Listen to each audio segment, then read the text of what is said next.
Okay, Bharat, shall we mute everyone? Yeah, mute everyone and unmute the speaker after that, please. Yeah. So, Dr. Meenakshi, we would request you to unmute yourself now. And Dr. Lavkare. Yeah. Yeah. Now, welcome. I just would say welcome to this program, especially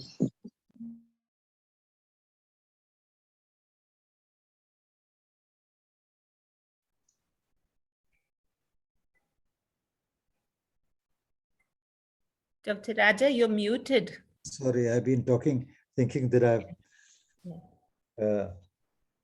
unmuted myself. Well, welcome to this program. I'm so happy that we are able to get today Dr. Meenakshi Bhat to talk on a subject of great interest about which most of us know very little. And she has promised to make it something which all of us would be able to follow. We have quite a few friends here from not only Athasrians from Athasri, but from outside also, who've been interested in this subject.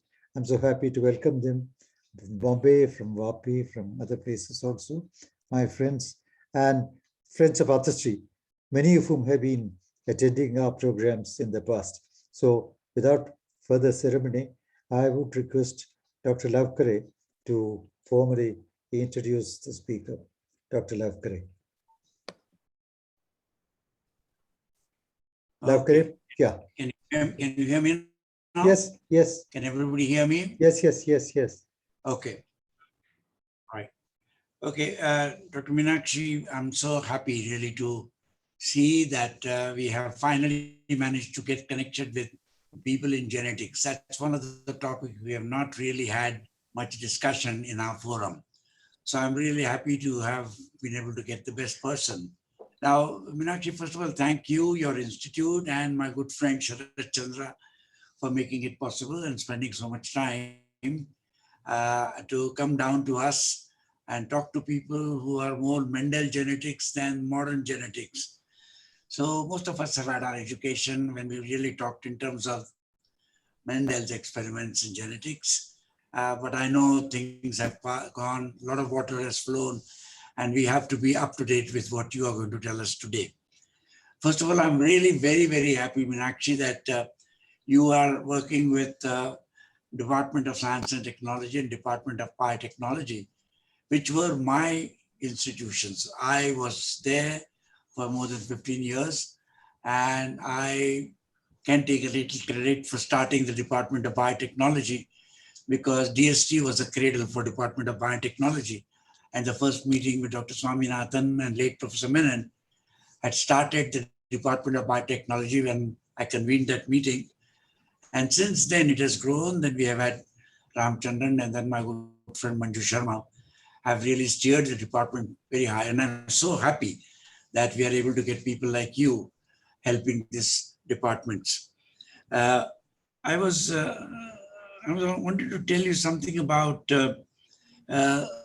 the background of this group of ours. I thought normally Raja gives you a background, but people here are all very well educated and well versed with many of their own disciplines. But science is one area which goes so fast that we are not always able to catch up. I have left science for the last 10 years now, and I keep on forgetting my space research. So I think we're very happy that you refresh our memories about the good things happening in science, and there's no better subject than what you have chosen for us. I'm not going to formally introduce you because we have already circulated your rich bio data to all our participants. But I'm going to highlight some of the things which I think really impressed me and impressed many of us at Athasri and the participants who are listening to you now. First of all, I was so glad to see that you, at your first MBBS exam, got 7 gold medals. Now, 7 gold medals is no mean achievement. I'm sure you didn't leave any medals for anyone else of the students, and they must be very unhappy about it. But all the more, we make such a fuss about 1 gold medal at the Olympics, and there's a big hoo-ha about it. And a student winning 7 gold medals at the first MBBS exam is something we should all be proud of. And you made that, you took that. So really, I want to congratulate you and welcome you with that Thank you. academic achievement of yours, which followed with many more, including your masters and then your training in UK, all that we are sharing with people. Further, we have also been trying to get Kiran Majumdar Shah to our meeting to get going with areas like the modern areas. Unfortunately, she's so busy that she has not yet been able to respond to our request. We want her to come as a lady entrepreneur, and now no longer an entrepreneur. She is really an executive of a major company with which you are associated, and you have got the chair which they have set up, and you are now the professor of that chair. Now, what I wanted to tell you about our program is that this has been going on for the last several years, but the last year has been particularly challenging with our not able to get people on the personally visit us. Though you are in Bangalore, it would have been really nice to have you come and talk to us and interact with us personally. But COVID has really spoiled the whole fun. But Mr. Raja has taken this challenge, and over the last year, we have had about 50 talks on Zoom. And Raja tells me out of that 15 are ladies. And that is something which is a good percentage of women representative in our conversation. Actually, a few months back, we had a presentation by Rohini Godbole, whom I'm sure you know from Indian Institute of Science. Yes, sir. Do you know her, Meenakshi? Do you know her? I know of her, sir. Okay. I've seen her in many settings. Yeah. So Rohini introduced us to the whole concept of women in science and how women scientists do not get the opportunities to come forward, and we are losing 50% of wonderful talent in contributing to science, particularly in India and abroad also. So I'm really happy to see that you have made that possible. You returned to India and you have done wonderful work at the Center for Human Genetics. And maybe one of these days, some of us will visit your institute with special interest.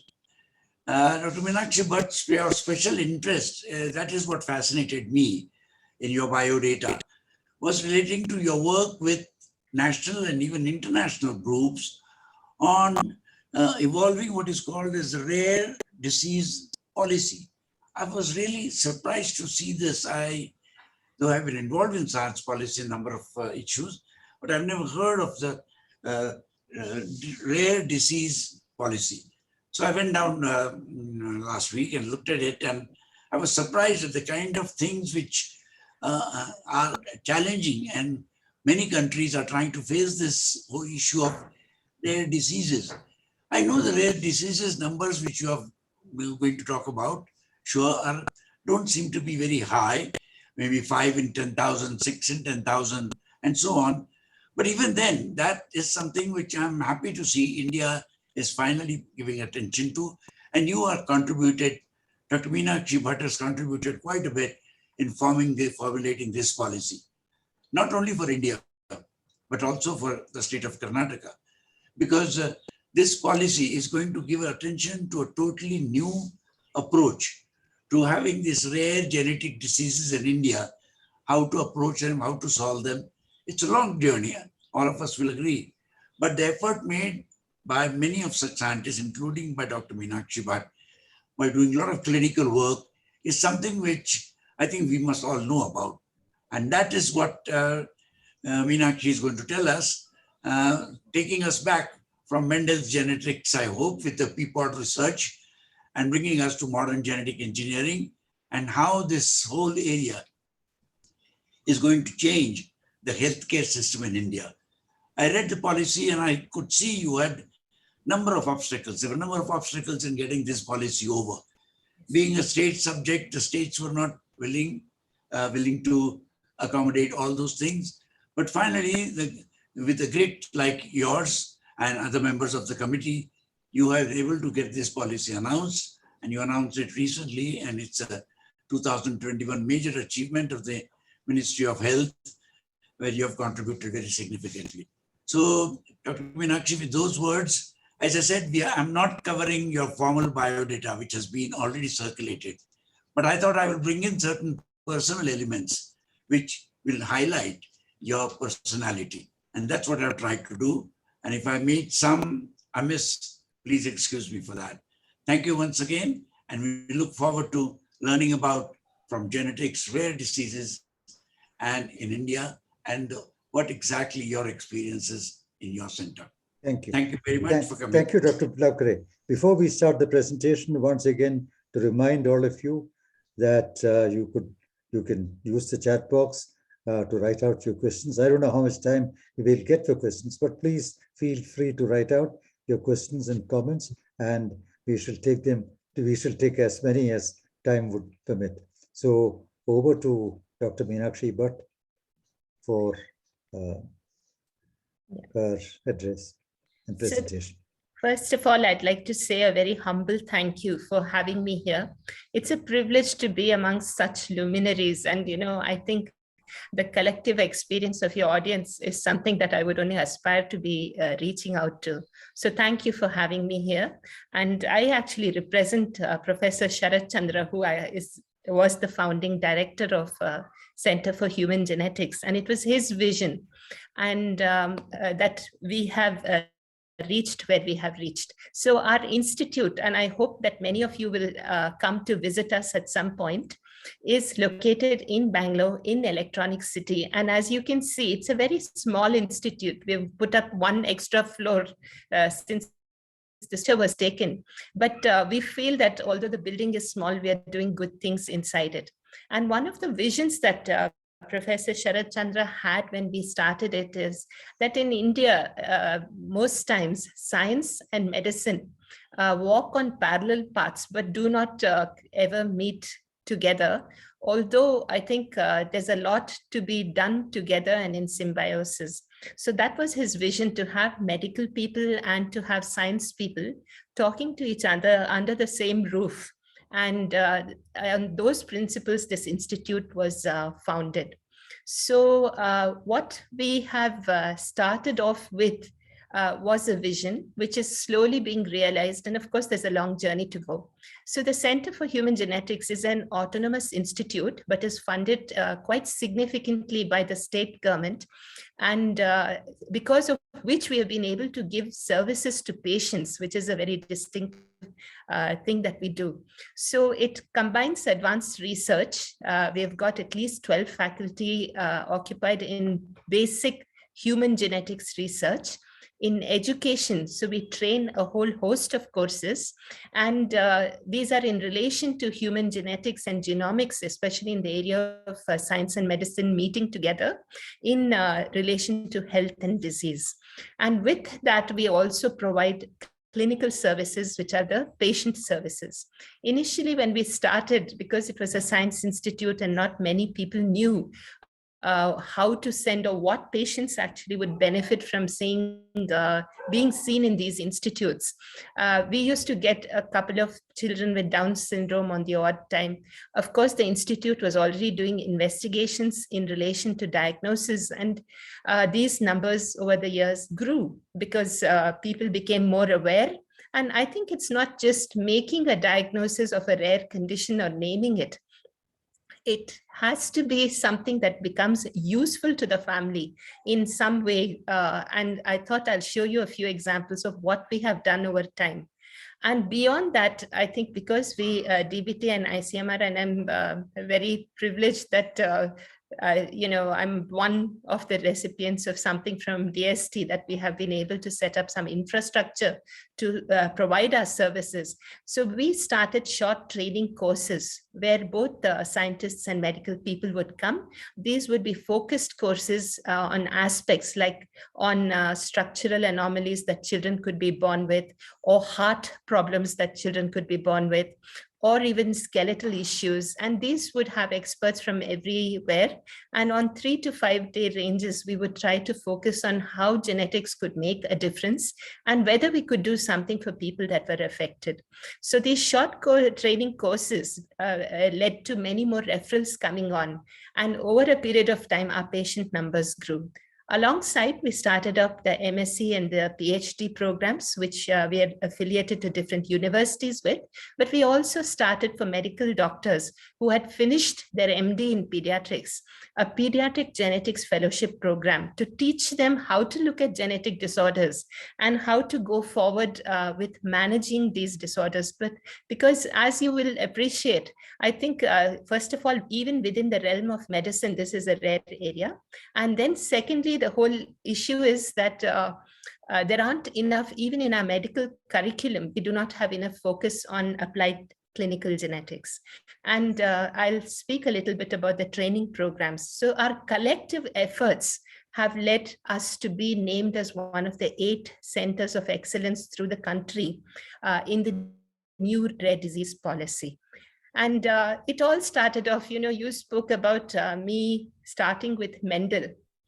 And I think it was the basis of Mendel that led to what came in the 1950s as the chromosome makeup of a human being. And chromosomes, for those that are not familiar, are just strings of genes. And in every nucleated cell of a living person, we have a whole package of our chromosomes, which are the strings of genes. And to be human, we have 46 chromosomes normally. And when you put them together in an orderly arrangement, we call it a karyotype. So most children today learn it in high school, and I certainly didn't know about it till I was in college. But this became the basis of how we started to go forward. And if we unwind a chromosome into its very basic unit, it's very condensed, it is a string of DNA, and pieces of it actually are the genes that encode separate proteins. So it was with the benefit of the Human Genome Project, which was actually the active work of 4 countries, but a lot of world inputs that went through, which came at the turn of the decade of the millennium, where we found out that human beings have about 20,000 genes in all these wound up chromosomes. And these 20,000 genes have become the focus of the diseases that we are talking about today. So of the 20,000 genes that are the blueprint of a human makeup, we are aware today from all the categories of registries that we maintain that there are approximately 7,000 diseases that can be classified as rare disorders. And in these 7,000 diseases, so they're not rare, infrequent as a group, they're very infrequent as an individual disease. So there is in India no standard definition of what is a rare disease. We assume that it will be accepted as a disease that affects 1 in 5,000 people. In some countries, like in the European Union, they think it's 1 in 2,000 births that could be classified as a rare disease. But whatever it is, of the 7,000 diseases collectively that are known to cause problems in humans, 80% of them are known to be of genetic origin, and therefore I'm involved with this end of it. And of those 80% of the diseases that are genetic in origin, if we collectively put them together, we estimate that in India, there must be 70 million affected human beings. This is no small number. This is the same number as the number of people affected with tuberculosis in the country. So of course, that's a single disease, but this is the absolute number. So the time has come for us to regard it as important enough to be doing something about it. So it used to be esoteric when I was in medical school. And we used to at the most get a short note on something that was really rare and had a syndrome name. But of course, it's become mainstream now. And we hope that it will be part of the undergraduate medical curriculum soon, so that everybody is familiar with it and not just some people. Now, of the 7,000 disorders that we know collectively that are rare, only about 5% of them have any kind of therapy that is focused and specific. In the others, we have supportive things and preventive things that can be done. So there is a whole lot of things that we need to do both. And this is where I think science and medicine marry each other, because it is at the forefront of what science develops to take to the bedside. And with this slide, I thought I'll just go on. And this was the basis of why we thought there should be a policy within the country and why we should do something about it. Now, why should we bother if there is nothing that you can do to treat majority of these diseases? We find that 35% of all deaths in the first year of life are caused by rare diseases. Now, these are the invisible deaths because many times the diagnosis is not made. In countries where the infant mortality rate, that is the number of children that die within the first year of life, of their life, if they are counted together, it not only reflects upon the status of development of that country and the public health status of the country, it also reflects on how well we have reached the prevention modalities of preventing those deaths. So if we regard 35% of all deaths occurring due to rare diseases, then that's certainly an important factor. It also highlights the fact that the majority of the rare diseases that we are talking about, the genetic disorders, seem to start very early in life. So WHO has estimated that if the infant mortality rate of a country goes down below 30 per 1,000 births, then genetic diseases take a public health priority. And certainly our country, and specifically the state, has reached these figures. And I think it's time to focus on it in a major way through where we are. So within the rare disease group, we not only have genetic diseases, which is the major chunk of it, also some autoimmune disorders, people who get arthritis, people who have spondylitis, and some of these skin conditions that come as a category to few people, as well as some types of inherited cancers, which come, not all cancers are caused by gene faults or mutations, but some definitely run through families. So with those estimates, we think that in the world, there are 300 to 350 million people living with rare disease, and possibly about 70 million in India. This large majority of people that have been affected, of course, fall into a smaller percentage of that. And about 400 diseases are more common within this rare category. And some of the diseases that I see are as infrequent as 1 in a million. It impacts everything. It impacts the health of the individual. It impacts the family because everything is long-term. The family keeps making visits to doctors repeatedly and to many specialists and struggle for a diagnosis because many times it takes an average of about 7 years to get to a diagnosis. It affects education because most children cannot go to school with their multi-system problems. Employment, the economy of the family, the individual, and the society gets impacted. And of course, that's where science comes in. So from there onwards, I'll come to the actual cases. Now, this is a child that we saw not very long back in our clinic. And this is an area that I'm particularly interested in. It's called dysmorphology. And all it means is morphology being normal development. Anything that gets altered, and specifically within the face, is dysmorphology. And it's one branch of clinical genetics. Now, when this child was born, it was abandoned and it was brought through an ashram to the state government hospital where I work in.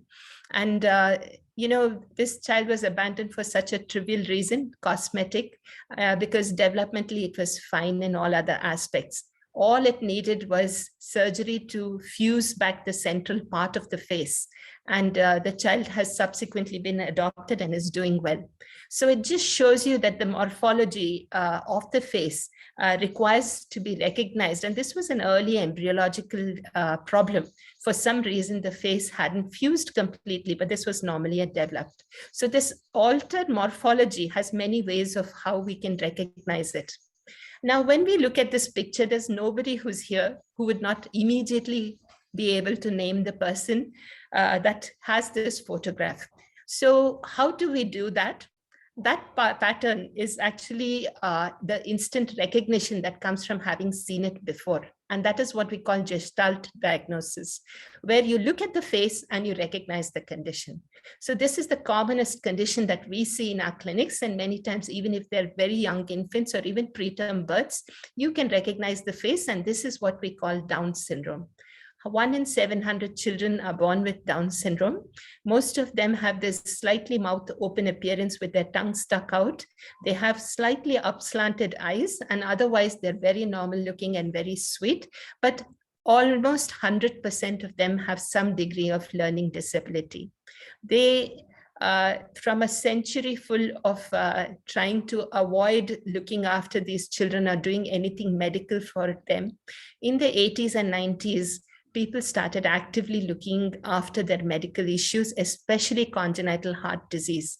And this is the first generation that we have had people with Down syndrome living into adulthood and possibly now dealing with their adult onset issues. So the problem here was very simple. Genetically, they have one extra chromosome, and that is in the 21st number. So all our chromosomes come in pairs. There are 2 of each and 23 pairs. Now, if you have a third one in the 21st one, that string of extra genes that the person has been endowed with is what is causing the medical problems, because having more or having less of genetic material can cause problems either way. So with these children, it became the basis of our research. In 1869, the condition was clinically described by the person whose name it bears now, John Langdon Down. And it took another 100 years to find this chromosome basis. From then on, I think genetics has advanced pretty rapidly, and some of that is what we will be seeing beyond.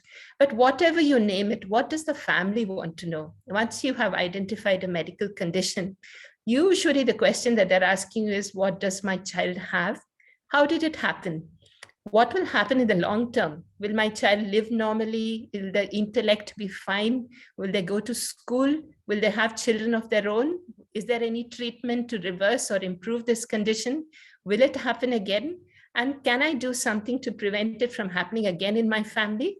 Or do you know of somebody else that also has this condition so that we can learn or see or take reassurance from them?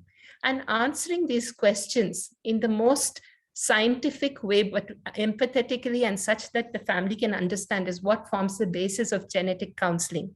That is primarily what I do in clinic.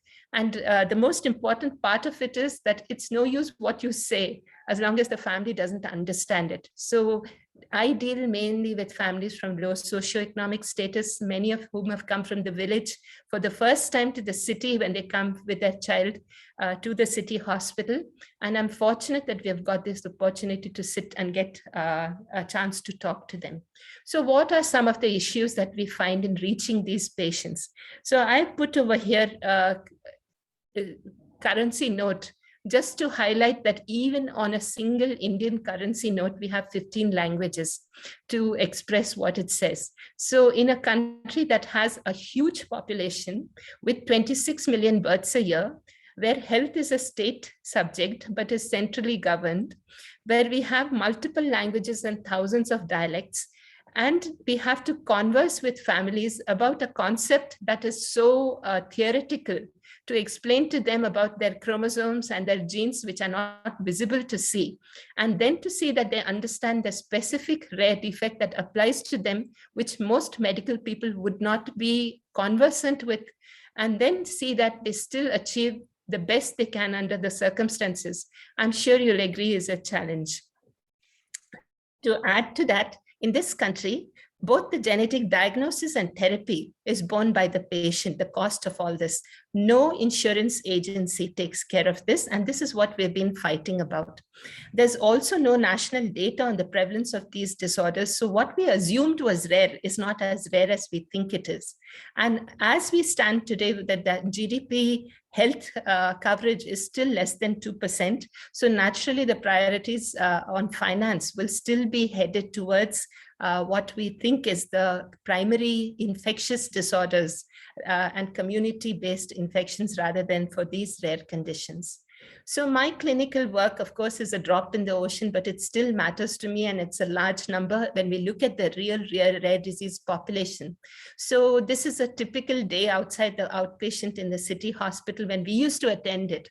And in the last about 13 years, I've seen 28,000 patients with rare genetic disorders. And, these numbers in context of what attends a OPD may sound small, but for every patient and family that we see, we spend an approximate of 1 to 3 hours not only taking family details, but each and every medical complaint and all the places they've been to form a story and then get to the diagnosis. So these patients are seen in several government-funded institutes, and many of them are investigated at the Center for Human Genetics. We have made it our policy to see that majority of these tests, which are expensive, whether the DNA tests or karyotypes, are done free of cost for all patients who are below poverty line and at minimal cost everywhere else. So this is something that we have done right from the beginning, and we do approximately 5,000 to 6,000 tests a year for patients in these categories. Because we have collected so many families and the data is stored with us at all times, as well as sharing it with the patients. The patient has a patient-held copy, and we keep the rest of the data with us because we might see extended family members at some time who may also be likely to be affected. We had to create an online database, which we have done in the last 2 or 3 years. And this is a AI-aided database, which helps us also make diagnosis and is live and updated with time. And then last March came along COVID with the lockdowns, and like everything else, in-person meetings got completely curtailed. So from March to April, I think we had quite a strict lockdown. And in May, we woke up to the fact that there were many emergencies, like babies being born with life-threatening disorders or pregnancies that needed testing. And we thought that we required to start telegenetics. We started the first model of telegenetics. And what we did is, because we get smartphones at cheap cost throughout the country, because there are 650 million users of smartphones and data comes free, with the majority of the families, either by WhatsApp or by Zoom, we were able to connect to their homes. So for referrals that came for these rare disorders, we just consult with them at home. And this worked fine. We even made those syndrome diagnoses over a telephone. And our experience was so successful that for the first 1,000 cases that we saw over the last 18 months, we have actually written a paper which is now being accepted for publication to be used as a hybrid model even when things open up and go forwards. Now, among the disorders, I can't talk about 7,000 disorders, but I thought we'll focus on a group that I'm particularly interested in over here. These are called lysosomal storage disorders.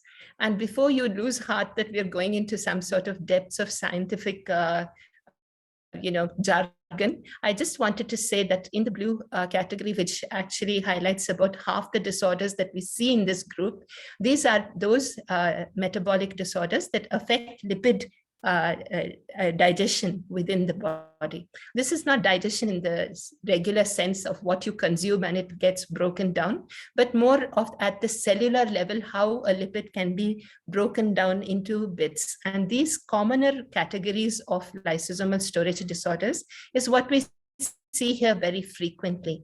These are all children under 2 years. I have more than 150 children who are affected with this in our area.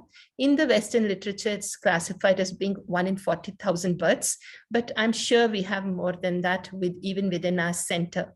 So what happens is these children have bloating of their abdomen. They have an enlargement of their liver and spleen, which is progressive. And by the time they're about between 6 months and 2 years, they appear at the hospital with all sorts of mechanical and other problems. Mechanical because everything is so distended that they can't consume food.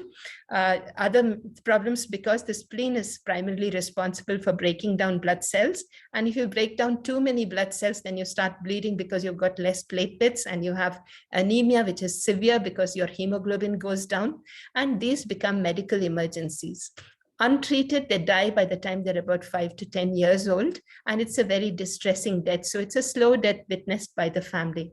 This is also a disorder that keeps appearing again, and this is called Gaucher disease. I'm just using this as an example of the type of distressing things that we see. So then what happens is that we found over a period of time, that's not me, but many other scientists, that the problem over here was a particular enzyme that was key in the digestion of lipids at the cellular level was not being produced by the body.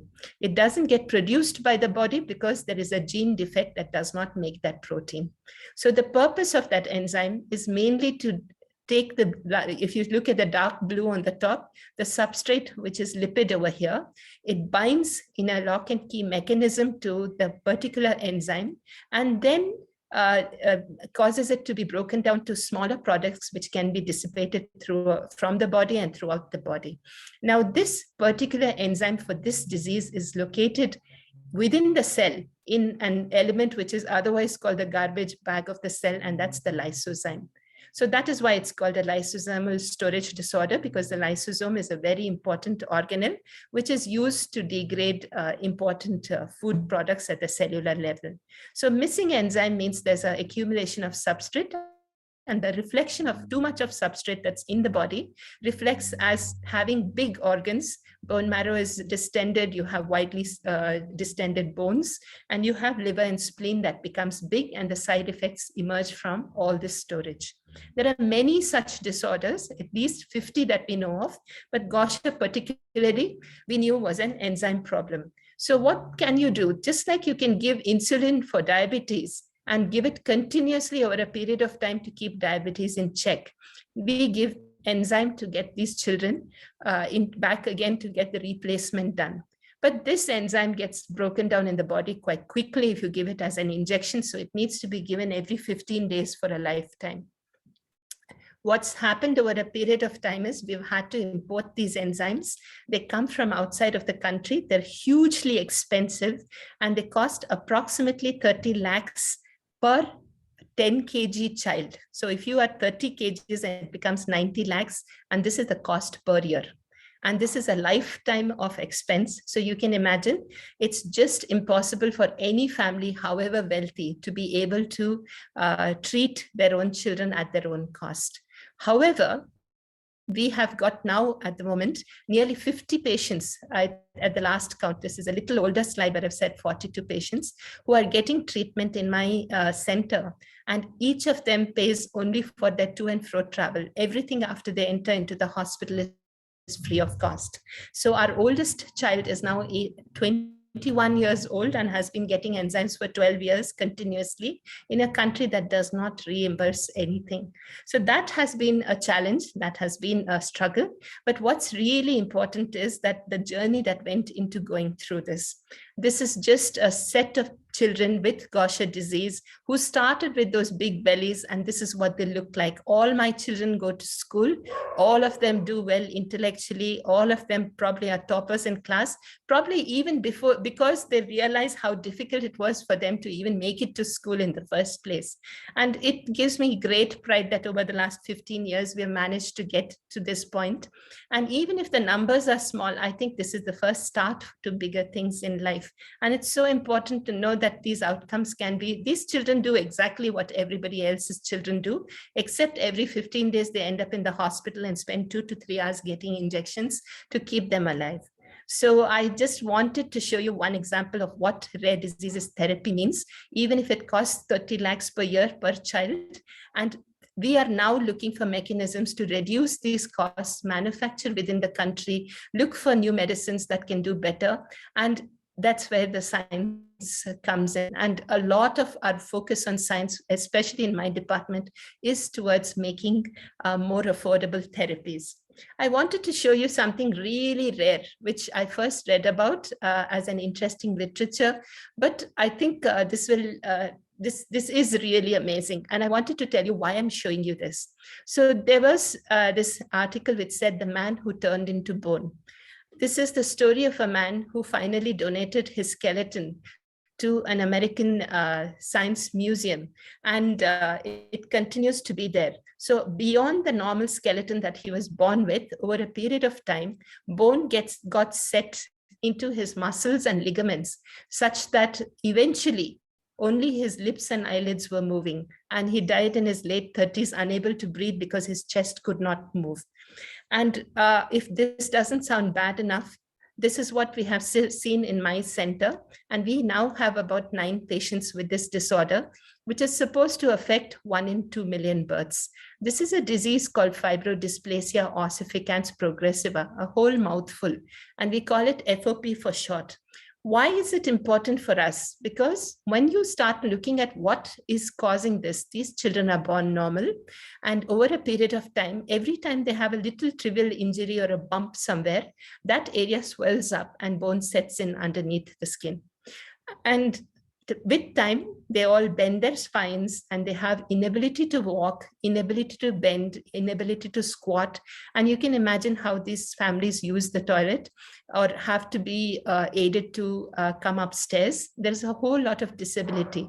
And all this while, they are of completely normal intelligence and they can feel and see everything that's happening to them.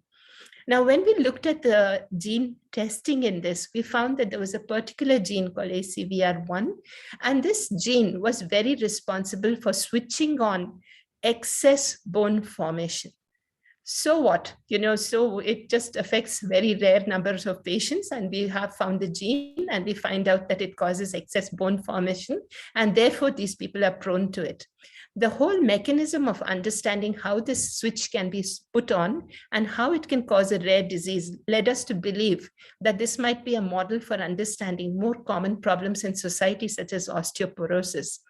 If we could manipulate this understanding so that in other people who do not have FOP, we can switch on to a minor degree or turn on the tap of this gene, maybe osteoporosis can be just cured by having one gene acting in a much more efficient manner rather than having age-related osteoporosis, which causes so much of distress as age goes on. In this particular condition, the treatments that are coming through, and these are in stage 3 clinical trials, is to actually cause the bones to, this gene to be switched off. And I'm hopeful that in the next 3 to 5 years, these children will have access to the treatment, which first got funded and the society was set up by the man who donated his skeleton in 1970s to the museum. And because of his pioneering fundraising, we have had research to develop a therapy for this condition. So either way, rare diseases can help towards the understanding of common problems and finding solutions to common problems. Now, whenever you have something that rare, which nobody has probably seen in a lifetime, you need manpower. This is something of critical need within our country. And realizing this sometime back and trying to get all the permissions, we finally managed to get our clinical program, which I alluded to before, the Pediatric Genetics Fellowship Program. And so far, as of last week, we've finished training 12 doctors. So each doctor then takes care of a population where they go back, and there's a higher awareness. And these are just some of my colleagues and friends with me. And alongside them, we have been focusing on other clinical programs too, not only for the country, but we have tied up with a agency and a company to see that the neighboring countries, including Nepal, Maldives, etc., send their doctors in for training so that they get plenty of clinical exposure and the methodologies to manage and treat these conditions. So although 12 is not a huge number, for these kind of rare diseases, I think it is estimated, WHO thinks that you should have at least one rare geneticist per million population as a minimum. And that is what we at least hope to do for a population of our size.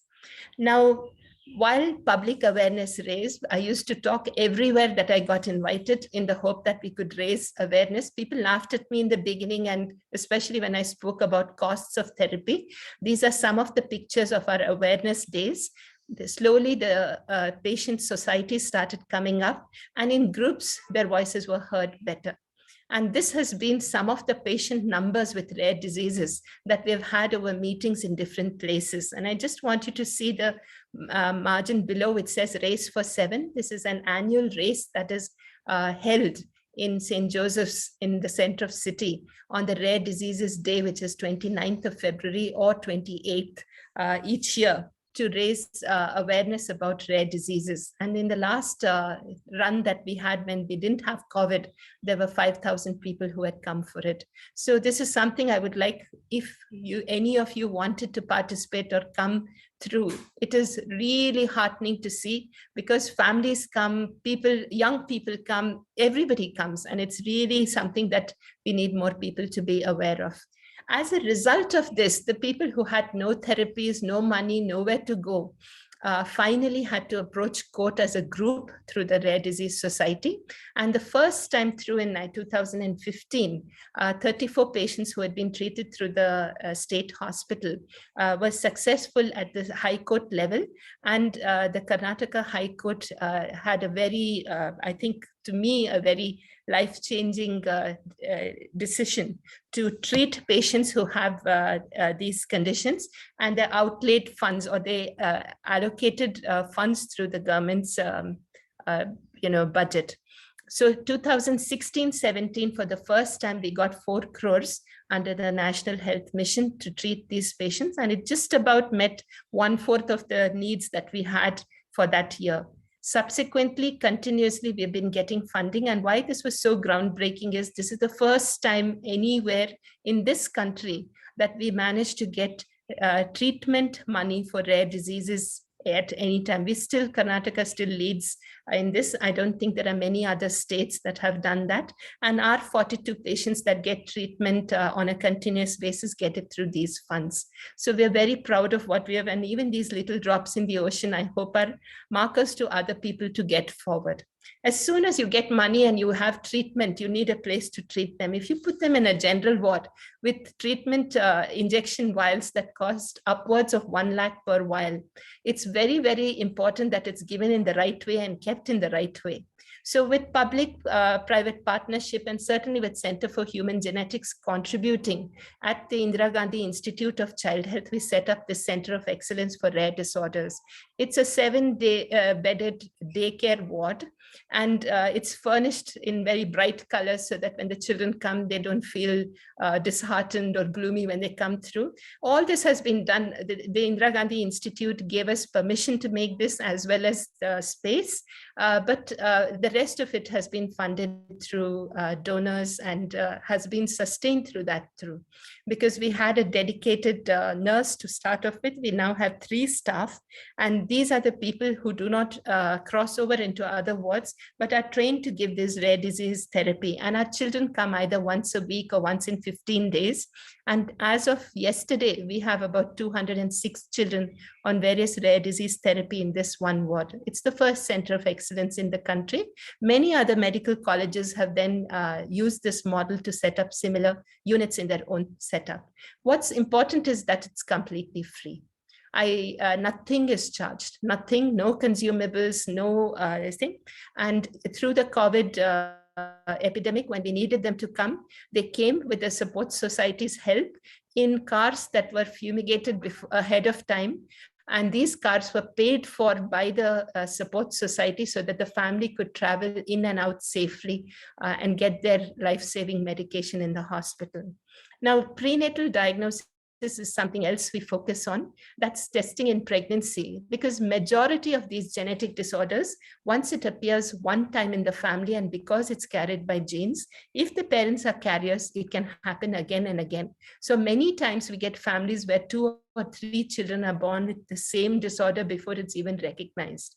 So as soon as we recognize a disorder, we counsel the families about the chance that it may happen again, and tell the methods on how you can test for it early on. So generally the families that may be affected, where the shaded parts are the people that are affected through generations, you can see can be multiple within a pedigree. Most times we don't see such numbers, but this is just representative that it could happen through generations. And that is why we try to address not the individual, but the extended family members, and do focus on cascade screening of other relatives. So when you do that, you can do it either by scans, which have got highly technologically advanced, and even at 12 weeks of pregnancy, you can make out a great detail from what you see, which was so different from when I was training as a medical person. All we did was feel the pregnant woman's abdomen and tell her that her baby was growing fine. But this has come along a long way, and this is, yeah, I don't know whether you can appreciate, this is the outline of a child's face and the chin, and this is the outline of the ear. And what you can see is a little lump in front of the ear on one side, and just a lump there, but no ear on the other side. And this was a condition that we saw in pregnancy, and we were able to reassure the mother that although there were some cosmetic issues, the child should not have major problems. And this is how the child was born. As you can see, it's a very good reflection from a 4th month scan to see what would be seen after birth. The baby needed a little bit of cosmetic surgery, had a little bit of facial weakness, but otherwise has grown up to be a 5-year-old who's intelligent and okay. This is a condition which we medically call golden heart syndrome. It's caused by a field defect of blood supply to the developing baby around the face and ear region, which can happen because of many reasons and not specifically a single gene reason. And therefore, the intelligence usually is normal. So the knowledge of the condition, the identification of it correctly, and then counseling the parents not to stop the pregnancy, but to continue with it is one major forward thing that we have been able to do. Such a simple thing because of so much of knowledge that goes into the background.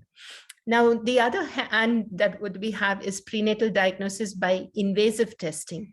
By invasive, we mean that you put a needle directly into the womb and then you test the baby's tissues. Of course, you can't touch the baby directly. So when the needle goes in, you either take a bit of the growing placenta or the fluid from around the baby. If you take placenta, it's called chorion-villus sampling. If you take water, it's called amniocentesis.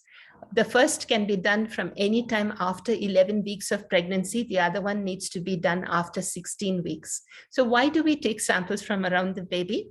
Sometimes when you know the gene defect in the first baby and you know that it will happen again, and that gene defect is very specific for the family, then what you do is you take a sample from these tissues and then subject that tissue to the gene test and find out whether this is affected or unaffected. If by 14 weeks of pregnancy, I'm able to tell a couple that their next baby is likely to be completely fine and these results hold true for life, then this is the biggest reassurance you can give to a set of parents that are terrified about intellectual and systemic disabilities that they are faced with their first child. So this has come a long way. It's available in Bangalore, certainly in at least 3 or 4 centers, but we hope that it should be available to any mother anywhere within the state and in the extended country and without great cost attached to it. So this is not science fiction. It's actually something we arrange for every family, whether they have thalassemia or they have another metabolic disorder or anything that may happen another time and cause serious problems in the family. Now, with inherited metabolic disorders, one class was the lysosomal storage disorders, but there are other classes of disorders that can affect very early childhood. These are the ones that contribute to the 35% mortality in the first year.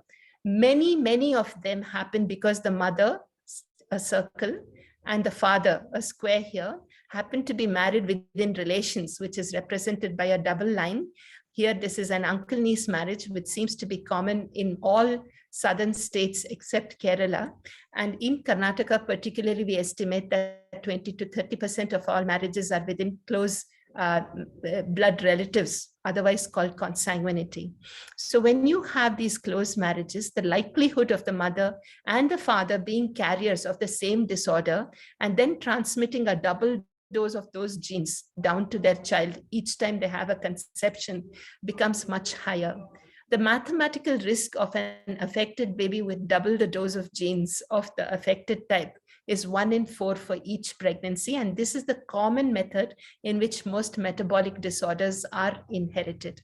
While the baby is in the womb, there's nothing to see on the scan because the mother metabolizes for the baby.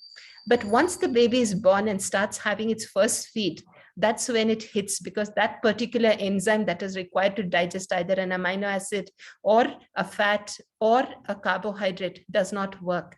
And within the week or 10 days of life after starting feeds, these children either get seizures or stop feeding or lose consciousness, and then are left with lifelong neurodisability if they're not already dead.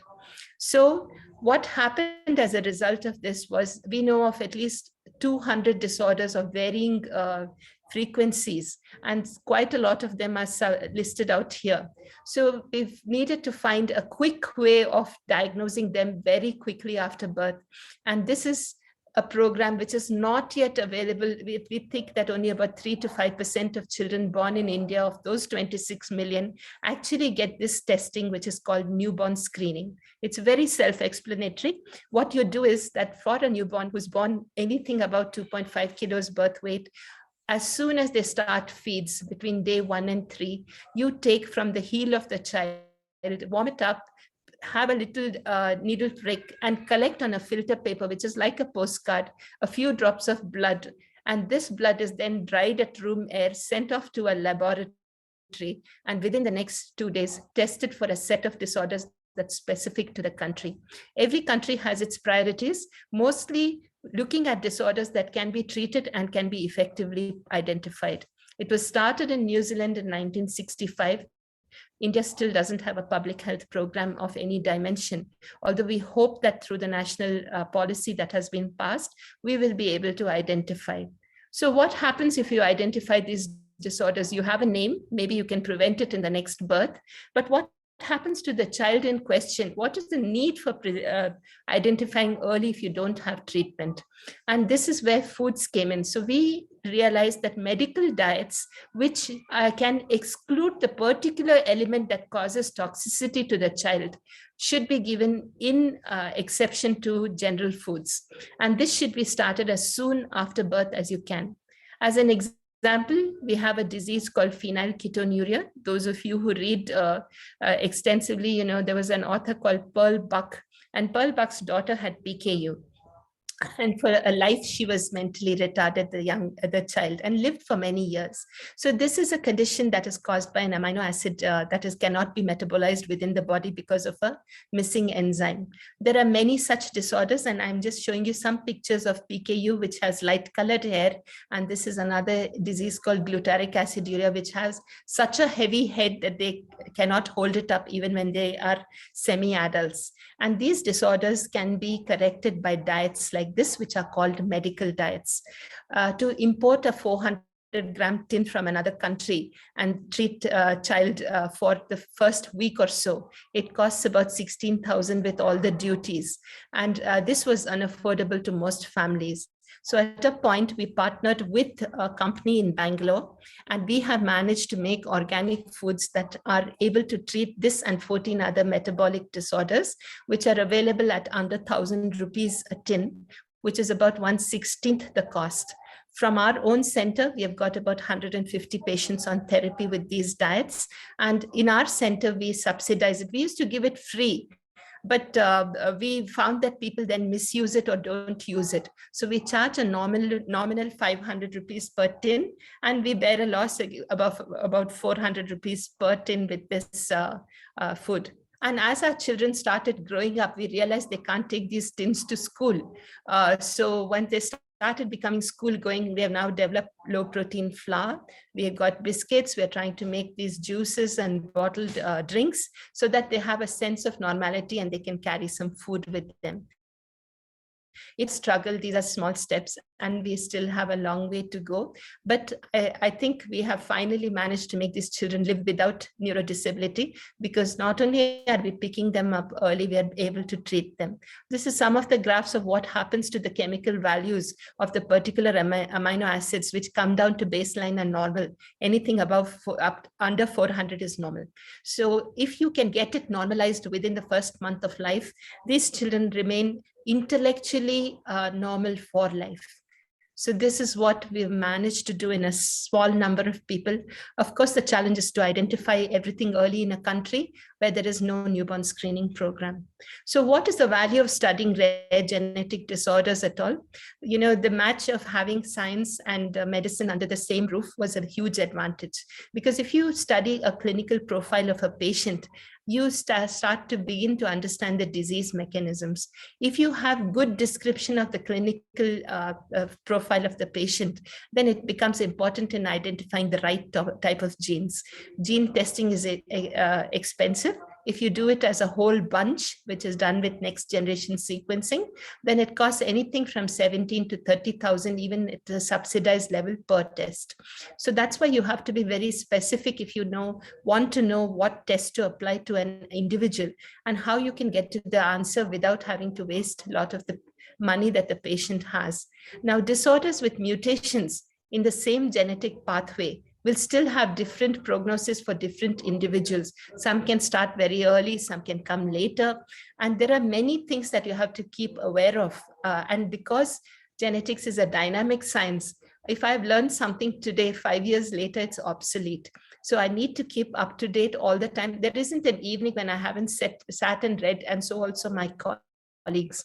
So many are monogenic, which means that one gene causes one disease, and therefore they can recur in families. And there, the importance of prenatal diagnosis, as I've shown you, becomes important in preventing recurrences. Developing mutation-specific therapies has been the norm, and most of our scientific advances have focused on that. Treated genetic disorders may not completely become normal, but may become better. So they have an altered morbidity, and we need to understand these.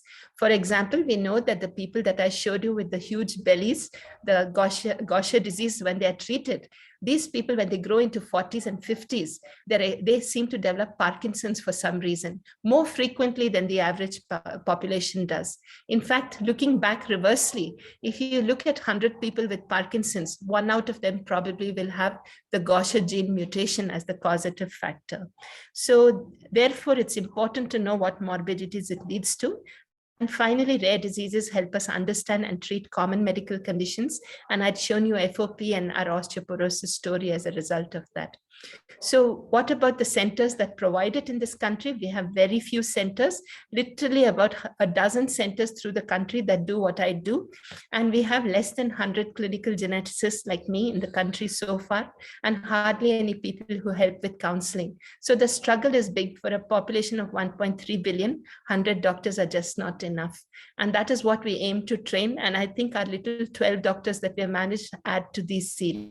What about the places that give training? Again, there are less than about 8 centers that are providing training throughout the country.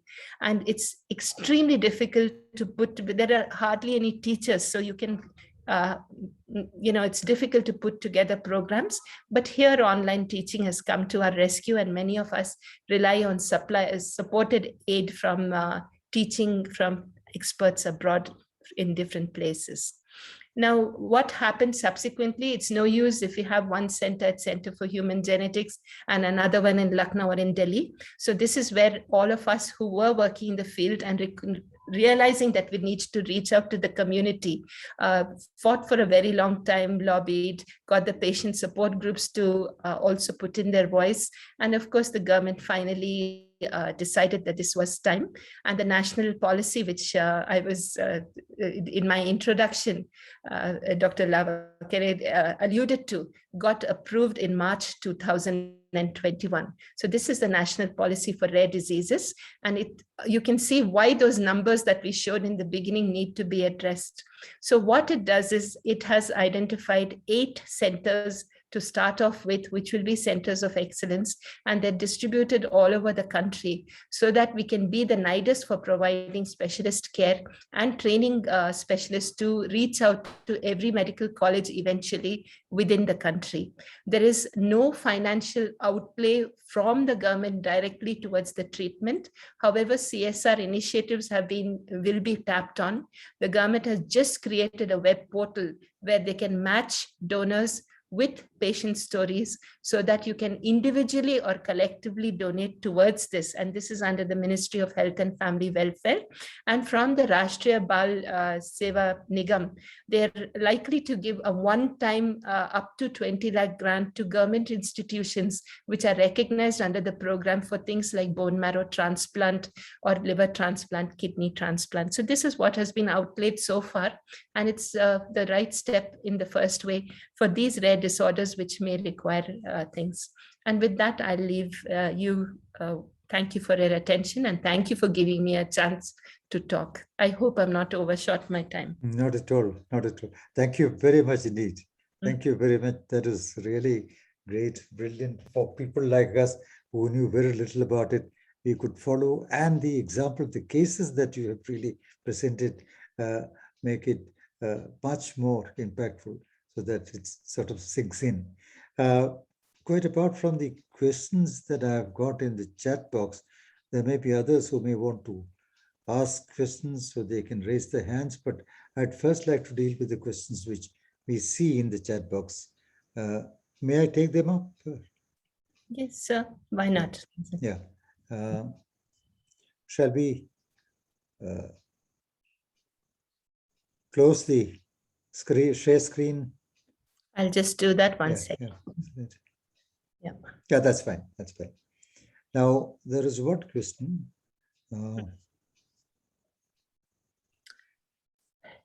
Shall I read that out, sir? Yeah.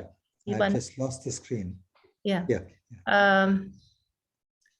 How do doctors specify these deaths? Just call it a rare disease. Many times it doesn't get to there's sometimes a suggestion that possible metabolic disorder, although you may not always get an answer. So this is why investigation will become important at a point to be able to label it as a rare disorder. As yet, I don't think many death certificates even get a specific diagnosis or even a class diagnosis like a rare disorder. So that's the answer that I can closest give. It says, how many of these 27,000 patients could be cured? So I think the thing about cure is a very tricky word in genetic disorders.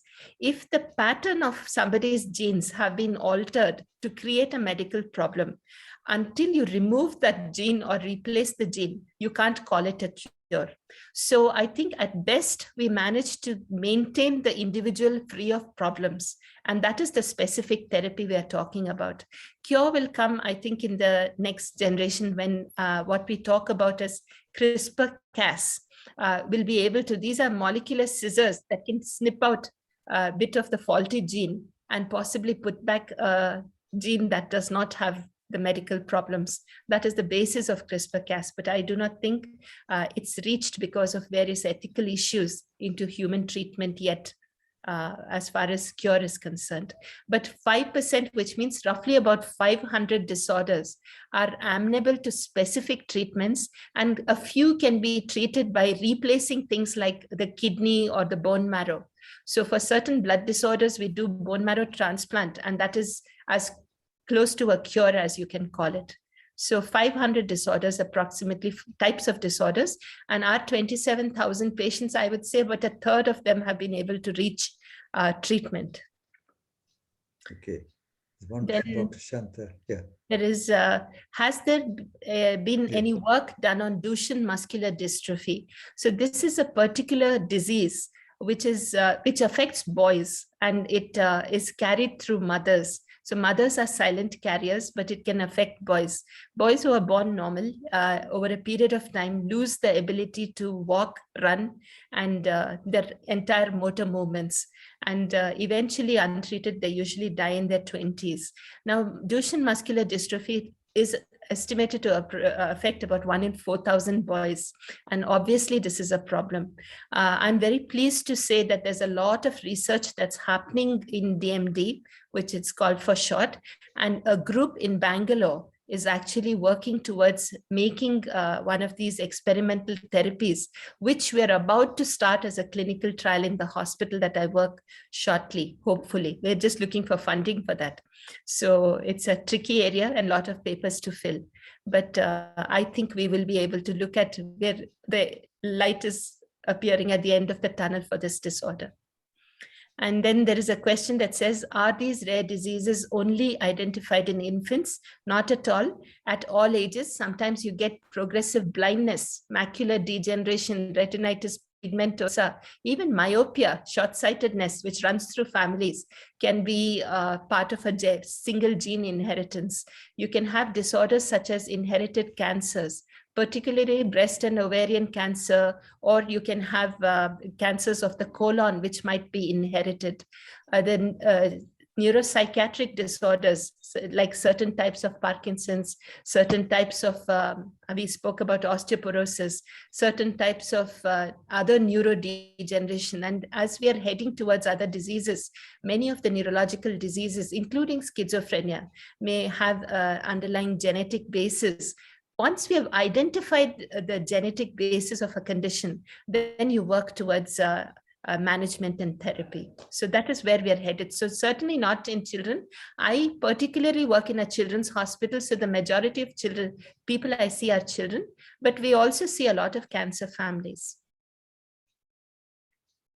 I think that's all I can see as questions. There are a few more. I can't see those, Mr. Rajan. The one from Paresh Shukla is multiple sclerosis is a genetic disorder. Is multiple sclerosis a genetic disorder? If you ask somebody like me, I'll say everything other than the common cold is a genetic disorder, because we've even found a predisposition to tuberculosis because you have a gene disorder, and these people get recurrent tuberculosis. So multiple sclerosis per se is not a genetic disorder, but it is a rare disease, and it is something that seems to primarily affect the immune system in a not completely understood way. And that's why immune modulating medications probably help towards doing. But does it mean that there are some individuals more prone to multiple sclerosis, and there is a slightly higher incidence within family members, although no direct inheritance as such, which makes us think that there is some component of genetic contribution? Yeah, just one more. Wish we can educate the ICDS employees. ICDS employees. Yeah. Who do a lot of groundwork. So hoping to get to ICDS. My mother was a public health expert, and she was there when ICDS started off. She was one of the primary people who did that.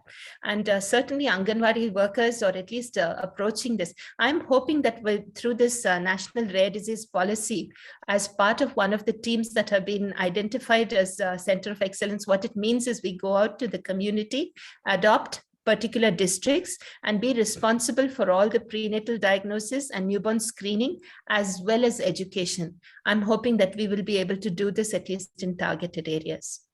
So I'd like to know if OCD is a genetic disorder. That is obsessive compulsive. The thing. So I think OCD is a symptom. It's not a diagnosis. OCD can be part of many disorders, and it depends on a few of the disorders that cause OCD can be genetic in inheritance, but not all. Yeah, the next question is something which I too had in mind. How likely? I think scientists should develop more affordable treatments. Yeah. So how may I just add to that? Combined with that, another question of mine. How likely are the costs of diagnosis and cost of treatment? How likely are they to come down in the name? Oh, they will come down. When HIV treatment started, it was unaffordable to anybody. Today, we can give it to everybody. When next generation sequencing for diagnostics, so if you had to do 20,000 genes together in one test, when it started in 2014, it used to cost me 75,000 per test. Today, I pay 17,000 to the lab for the same test. So in a matter of 7 years, it's come down by 500%. So I'm hopeful. I've always been an optimist. Otherwise, I wouldn't survive in a field where every day is one disappointment after the other. But I think we all need to work for it. And you put something saying, I think scientists should develop. I think all of us should develop. So I have scientists who are working on proof of principle. So they'll come up to proof of concept of a molecule that can be used as therapy. And then it needs to go to industry. And I realized the number of hurdles for just a scientific team and not a multi-industry, multi-million industry to get things approved.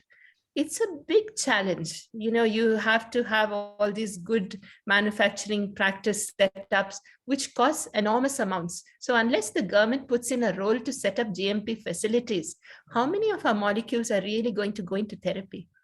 So I've learned a lot in the process of knowing how many struggles there are along the way. Yeah. And I have says one that more. even Yeah, electrolytic sorry. immunity, yes, it is. So it's an immune disorder. I have one more question. You referred So to sorry, it says, sorry. please, sir. Who is? Yeah. Can I go ahead? Yeah. Yes, sir. You referred to genetic counseling and metabolic dietitian courses. Yes, Now, sir. are these offered online? We prefer to do it in person because they see, Okay. yes, they are partially offered online, but because of the university requirements, we need Okay. also in person. Okay. Yeah. These are 1 semester courses. No, sir. This No. is at least 1 year. 1 year. Okay. So one has to come to Bangalore. Yes, the sir. center. Yeah. Yes, we offer free accommodation on site, good accommodation. And what would be the cost? Of the course? The cost of the course, yes. We don't charge anything for the course.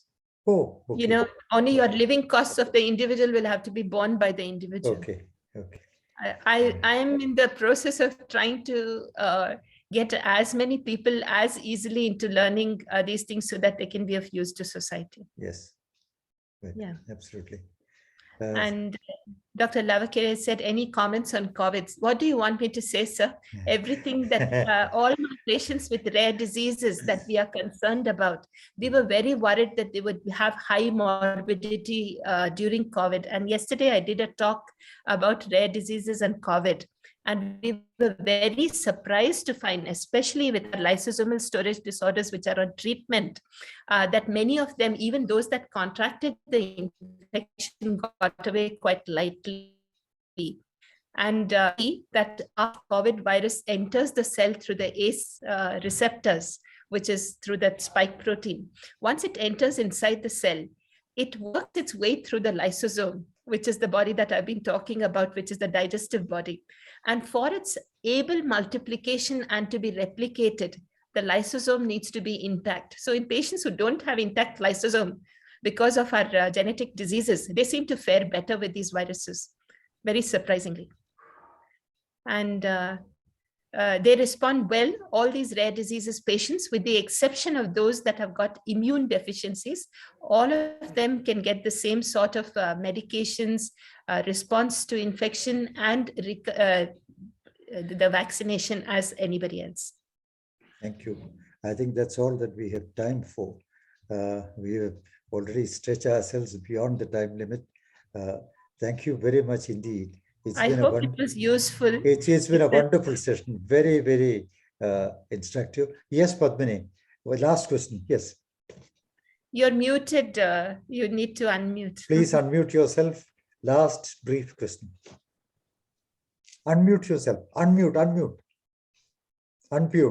I think you must have centrally muted people. No, she can unmute herself. Participants can unmute themselves. Okay. Yeah.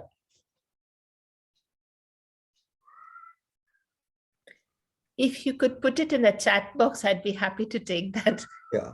Now she can unmute herself. Let me see. Can you hear me? Yeah. now? Yes. Okay. Gosh, after hearing all about your achievements, your gold medals, etc., I have a very mundane question to ask you. Do you have any other interests other than genes? Oh, of course. I love dogs. I have 8 dogs. I grew up lots of vegetables.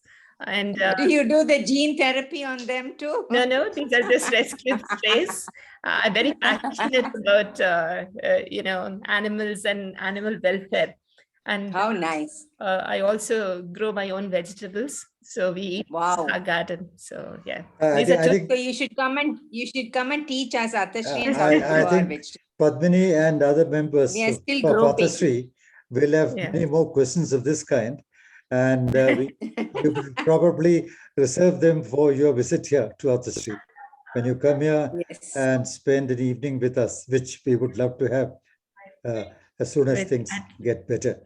And so there'll be I'd many more love to. questions. And conversely, can I please say that I would love all of you to find some time, someday, to please visit our We would center love to. We would and love just to. see things, how We- we are We doing would love to. things. In fact, we are also So proud of thank the you fact for that having so me. much has been done in frontier science and frontier medicine by you and your center. And Karnataka is so much ahead of other states. Although we have several similar We're lucky. centers all over the country, that is a great hope. And the group hope of big breakthroughs, as you said, in terms of cost, in terms of cure, in terms of quality of treatment that can be given to people. The challenge, of course, is the numbers. What we are doing is so small compared to the needs of the country. But the great hope is that now you have, from this year, a national policy. The government has recognized the need for granting special facilities for this and encouraging this. That's a great hope indeed. And the other hope, which I could pick up from your presentation, was that many of these rare disorders will help us. This is the last line of your presentation, that rare disorders can help us understand and treat common medical conditions that may be applicable to us, senior citizens, things like osteoporosis and many other conditions for which the research that you're doing in rare disorders might come in handy, come in free. I hope that'll be a great hope for us also. Thank you very much once again. We, of course, now that we got to know you, Thank you for being we hope to be in touch with you. you We know. hope to have you with us in Pathasri. Thank you. Thank you very much. Thank you very much. Yes. Pleasure. Okay. Bye-bye. Bye. Thank you, Meenakshi. Thank I you, will sir. convey my Good to- regards to Sharat. I surely will. Thank you, sir. Thank you. Bye.